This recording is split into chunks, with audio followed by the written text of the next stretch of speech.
Hey, what's going on, guys? Today I want to talk about resizing used brass or once fired brass. I picked some up at the gun show. I got 300, 300 brass for about, I don't know, about $55, $60. And this is actually the cheapest way to do it, but there's a lot of time and effort and to prep these cases. So, but it's well worth it. I mean, about reloading is the most expensive part about reloading is the brass. That's the most expensive. So I'm looking between 16 and 18 cents a piece, unless you shoot, go buy a regular ammo off the counter and just save your brass and reload that. Well, anyways, I kept getting cases stuck in the die, and I was trying to figure out why. See how this one's all chewed up. Ripped the rim right off. And the last one I did actually cracked the piece for the ram to go up and down. So today, just got in the mail. I bought two of them just in case. Actually, this is the two that actually goes on there, but they were only $3 a piece, so they're inexpensive. So think about putting that on maybe after I get done reloading it. So, well, anyways, what I usually do is I resize it and put it in my rifle, my chamber, and see how the bolt closes. Some are real easy, some are very stiff and hard. So what I usually do is I resize it, throw it in my rifle, and then see what the bolt will do when I close it. So I'll give you a demonstration. All right, guys. I got two brass right here, two different ones. One's FC, which is Federal, and the other one is a Winchester, both 308s. They've both been resized in my Lee press. For some reason, Winchester works great. I'll give you a demonstration. Goes right in, lock it down, comes right up, real easy. That's the Winchester.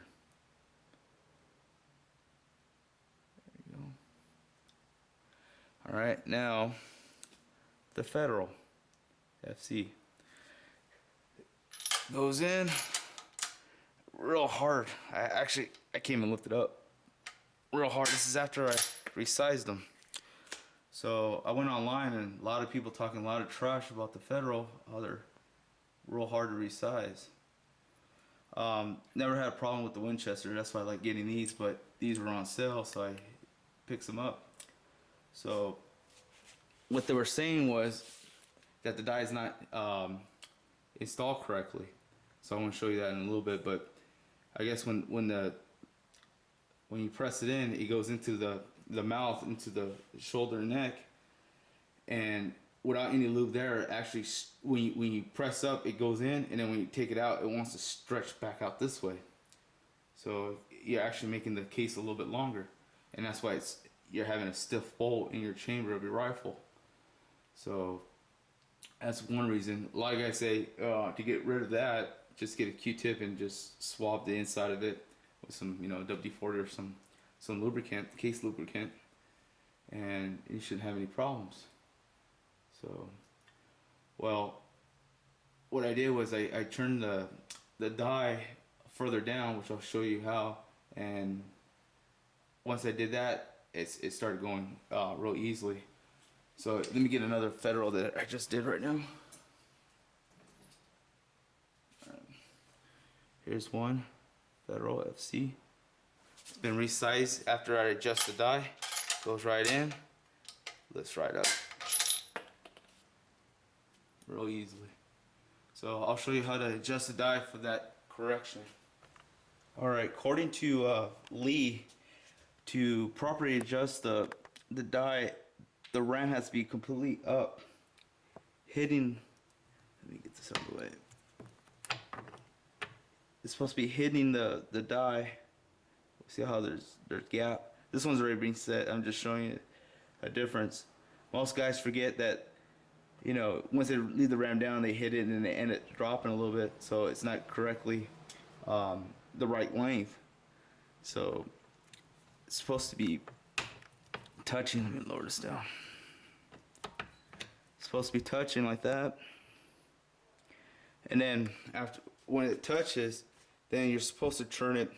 This is what Lee says: a quarter turn to 1/3. So when I usually set these, I make sure the nut's this way. So it's quarter and 1/3, of course half. You know how it goes. So I set it at a quarter, and the brass is not going in my chamber at all. And the Federal on the Winchester works fine. I don't know why. It's just maybe I think Winchester is actually a harder brass, and Federal is a lot softer. That's what my conclusion is, but who knows. So what I did was I went quarter, then I went to 1/3, and still having problems. Just went maybe a half a turn, which is about a quarter more than what Lee says, and then all the Federal brass goes in my chamber now. So you have to adjust it to accordingly. Like I said, with the Winchester doesn't, Federal it does. That's why I have a whole bunch of these still.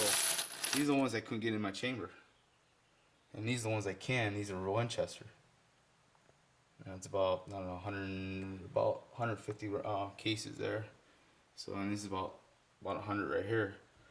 And of course, some are real bad too as well. So, another quick way to check and see if the brass is any good from the beginning is I put it on my zip trim. Let's see if we can do this one-handed.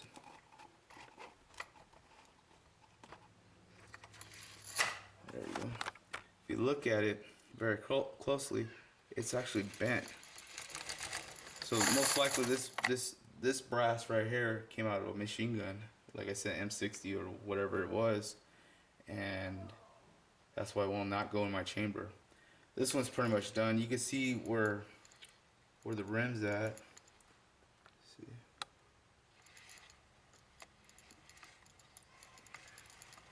So this one's junk, no good. So most of these are the same way, they're bent. You might get some that are slightly bent. I mean, real minimal. Those will work fine. It's the big ones that, I mean, the ones that are real bent, like the one I just showed you, those are no good. I just tossed them out, no good. Usually you probably can see the injection marks.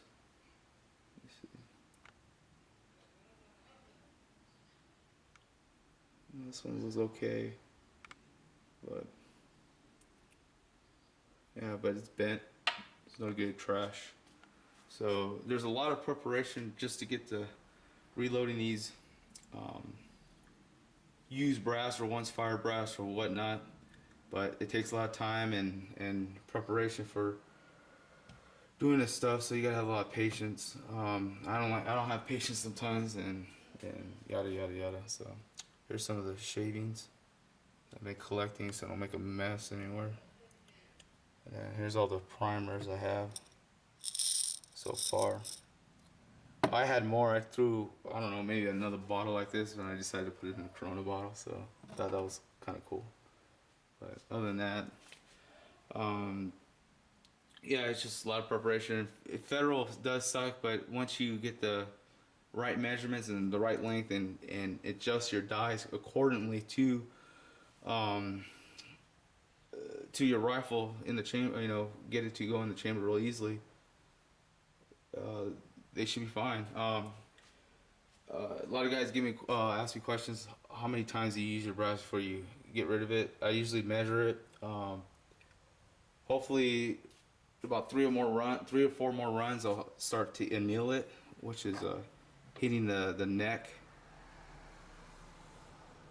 heating it from here where my nail is all the way up right here where it's nice and blue, and dropping it in water, annealing.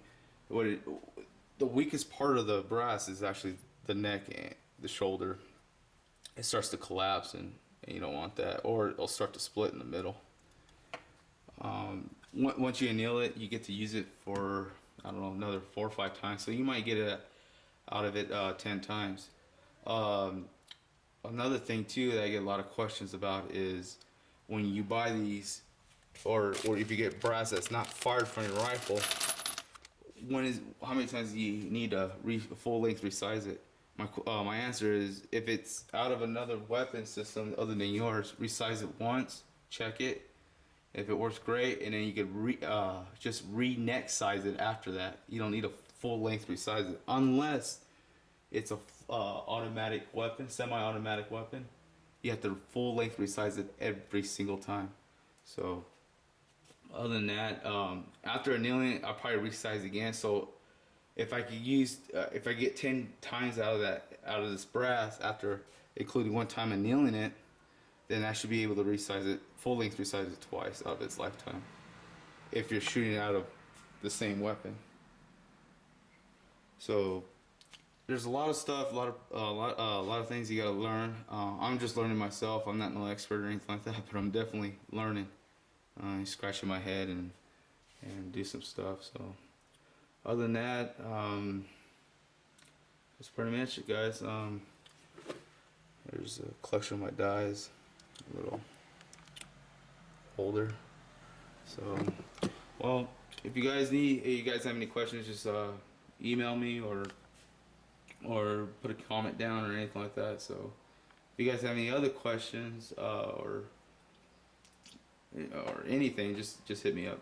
All right, well, catch you guys next time.